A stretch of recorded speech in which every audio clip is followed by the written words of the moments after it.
महाद्वीपीय विस्थापन अथवा प्रवास सिद्धांत, इसके बारे में सर्वप्रथम वैज्ञानिक टेलर ने बताया, जिसे बाद में अमान्य करार दिया गया। बाद में 1908 में जर्मन जलवायुवेत्ता अल्फ्रेड वेगनर ने इसके बारे में बताया। उन्होंने इसका सिद्धांत प्रस्तुत किया और 1912 में इसे सैद्धांतिक रूप से प्रस्तुत करते हुए इसकी एक परिभाषा है। इन्होंने बताया कि पृथ्वी पर सिर्फ एक महाद्वीप था जिसका नाम पेंजिया था और वो एक पेंथालासा नामक महासागर से घिरा हुआ था। इसका अर्थ ये हुआ, जो आज आप 7 महाद्वीप देख रहे हैं एक समय पर जुड़ा हुआ था आपस में और एक भूभाग था, और जो महासागर आप अलग अलग भागों में विभक्त देख रहे हैं वो हर तरफ से उसने उस पेंजिया को घेरा हुआ था। मतलब एक महाद्वीप पेंजिया और पेंथालासा नामक महासागर से वो घिरा हुआ था। सूर्य और चंद्रमा के गुरुत्वाकर्षण बल के कारण और पृथ्वी के ज्वारीय बल के कारण वो 2 भागों में विभक्त हुआ, जिसे अंगारा लैंड और गोंडवाना लैंड कहा गया था। वो 2 पार्ट्स में डिवाइड हुआ। जो पेंजिया महाद्वीप था वो अंगारा लैंड और गोंडवाना लैंड 2 भागों में डिवाइड हुआ। तो डिवाइड होने के बाद जो खाई बनी है, जो लो लैंड हुआ, वहां पर पानी इकट्ठा हुआ होगा, मतलब वो जो महासागर है उसका जल एकत्रित हुआ होगा। कालांतर में अंगारा लैंड और गोंडवाना लैंड और भी भागों में विभक्त हुआ और अन्य महाद्वीपों का निर्माण हुआ, जो आज के समय में 7 महाद्वीप हैं। वो 7 महाद्वीप कौन कौन से हैं? Asia, Africa, Australia, north America, south America, Europe और अंटार्कटिका। इस सिद्धांत में पृथ्वी को सियाल, सीमा और निफे के रूप में देखा गया। सियाल को पृथ्वी की ऊपरी परत माना गया, सीमा को महासागर का तलहटी माना गया और निफे को पृथ्वी का आंतरिक भाग माना गया। सियाल जो कि सिलिका और एल्युमिनियम से बना माना गया। ये पृथ्वी का सबसे ऊपरी भाग है, जिसे भूपर्पटी भी कहा जाता है हिंदी में। जैसे कि मान लीजिए पेंजिया जो महाद्वीप था टूटा या वो अलग हुआ, तो उसके नीचे का कोई सरफेस होगा जिस पर महासागर टिका होगा। जो महासागर था वो सीमा पर टिका हुआ था। सियाल का फुल फॉर्म है सिलिका और एल्युमिनियम। जो डिवाइड हुआ, मतलब पृथ्वी का ऊपरी भाग जो डिवाइड हुआ वो सियाल था। सीमा जो सिलिका एंड मैग्नीशियम का बना हुआ था, महासागर उसके ऊपर था। और निफे जो कि निकिल और एफिफेरस जिसे आयरन कहा गया उसका माना गया, जो पृथ्वी का कोर भाग था। जैसा कि मैंने आपको बताया, पृथ्वी पर सिर्फ एक महाद्वीप था जिसे क्या कहा गया? जिसे पेंजिया कहा गया। ये पेंथालासम नामक महासागर से घिरा हुआ था। समय के अनुसार धीरे धीरे सन एंड मून, सूर्य और चंद्रमा के ग्रेविटी के कारण, मतलब गुरुत्वाकर्षण बल के कारण, और पृथ्वी के ज्वारीय बल के कारण पेंजिया महाद्वीप 2 भागों में डिवाइड हुआ। कितने भागों में डिवाइड हुआ?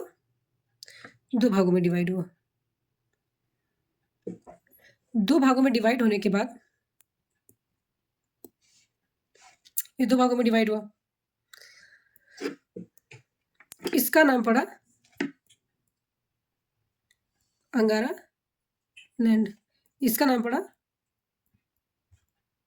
गोंडवाना लैंड। मतलब वैज्ञानिक अल्फ्रेड ने बताया, इसको अंगारा लैंड का नाम दिया और इसके निम्न भाग को क्या नाम दिया? गोंडवाना लैंड। इन दोनों के बीच में जो महासागर का निर्माण हुआ, ये दोनों 2 पार्ट्स में डिवाइड होंगे, इसके बीच में एक महासागर बना होगा, मतलब जल इकट्ठा हुआ होगा निम्न भाग में इसको कहा गया टेथिसी। क्या कहा गया? टेथिसी। कालांतर में इन 2 महाद्वीपों अंगारा लैंड और गोंडवाना लैंड का अन्य महाद्वीपों में विभाजन हुआ, अर्थात अन्य महाद्वीपों में विभाजन हुआ।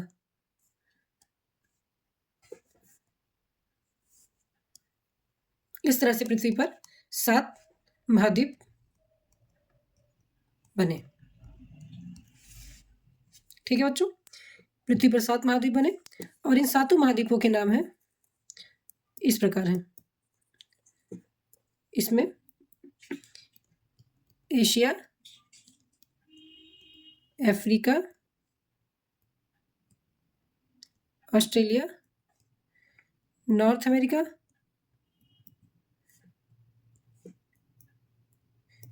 साउथ अमेरिका,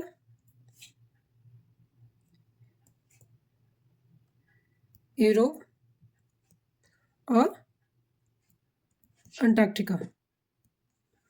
इस तरह से पृथ्वी पर 7 महाद्वीपों का निर्माण हुआ।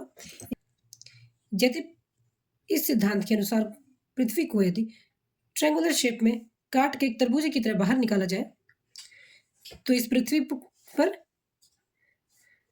इसको 3 भागों में डिवाइड किया गया। कहा गया इसका जो सबसे ऊपरी ये क्रस्ट का पार्ट है जो टूटा होगा, अर्थात जो विभाजित हुआ होगा, मतलब यहाँ समुद्र आ गया होगा। ये टूटकर महाद्वीप 2 हिस्सों में बटा होगा। इसके बीच में समुद्र का पानी आया होगा जिसे टेथिस सी। अदरवाइज ऐसा कोई भी निचला एरिया जहां पर समुद्र का पानी गया होगा। ये बना था सियाल का, मतलब पृथ्वी का ऊपरी परत इस सिद्धांत के अनुसार या अल्फ्रेड के सिद्धांत के अनुसार सियाल का बना माना गया।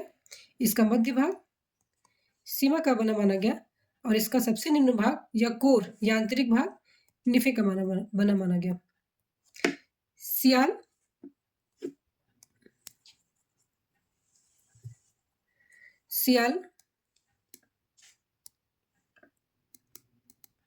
सिलिका एंड एल्युमिनियम से बना हुआ है।